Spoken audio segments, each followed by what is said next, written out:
Kuda, thanks so much for being a good sport. Sure. I haven't prepared, Kuda, what I'm going to speak about. Let me just mention that. I do believe it's a special day today. You guys know it's Kuda's birthday today.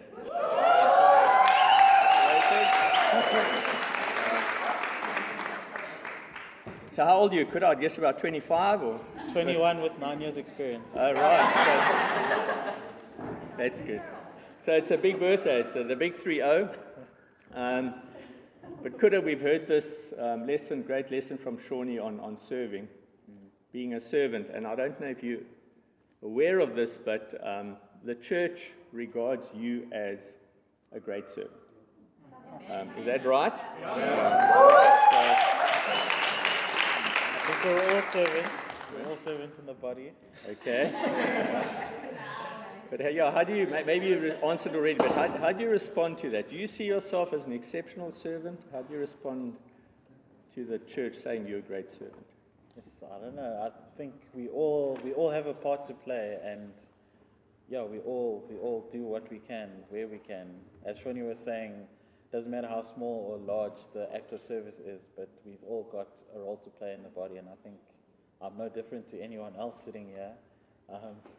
Yeah, we all do our part. Okay. This is unrehearsed, obviously, amen. Shawnee also spoke about how humility and servanthood go hand in hand. And hasn't he just demonstrated that? I think a true servant doesn't even think he's a servant. So thanks for that. No, but what advice would you give people into the church, in the church? What advice would you give your brothers and sisters who would like to serve more? They're convicted by this message this morning, sitting there and thinking, wow, I would love to be a better servant. What sort of advice would you give them? Take some time to think about your own life, your own routine, and ways in which other people have served you. And that for me is a great reminder, because I see the consideration taken, the love taken when someone does an act of service for me. And so when I do it, like that's the heart behind it. And I think it's a great reminder of, as Shawnee was saying, like Jesus and his role when he came down to earth to serve and not to be served. And that at times it can be a bit not tangible, like Jesus died for me and that is a huge thing, but at times it's not relatable. But as the body, as we serve one another, I think it helps to remind us just how important service is, and helps to remind us Jesus and his great act of service. Wow, great. Amen. And I think that actually leads to the next question.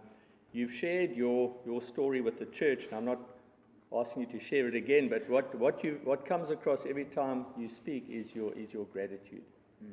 Kuda is obviously very grateful to God and to God's family. And how does that fit in with serving? Does that motivate you? It's a big motivation, because yeah, we all like to be served, but I try to think of, say, a situation where you guys have hosted us at your house for a midweek or a workshop or whatever, and yeah, we're all there, we're all having fun, there's great coffee, there's great rusks on, and when it ends and everyone is leaving, like there's still the dishes to be done, and I'm sure like you're just as tired as we are, and it would be nice to kind of go to bed and not have to worry about like the dishes in the sink. So something as small as that, like it makes a big difference in someone else's life. So it's about anticipating the need, I think. Wow. I think that has just summarized the whole lesson for me. Think about it. It's putting the interests of others before your own. It's being willing to do the most menial thing, and just being humble and thinking ahead. Thank you so much, Kuda. Hope you have a great day and continue to be such an inspiration for us to be a servant. And thanks for being such a good sport. Please think again on my knees. Sing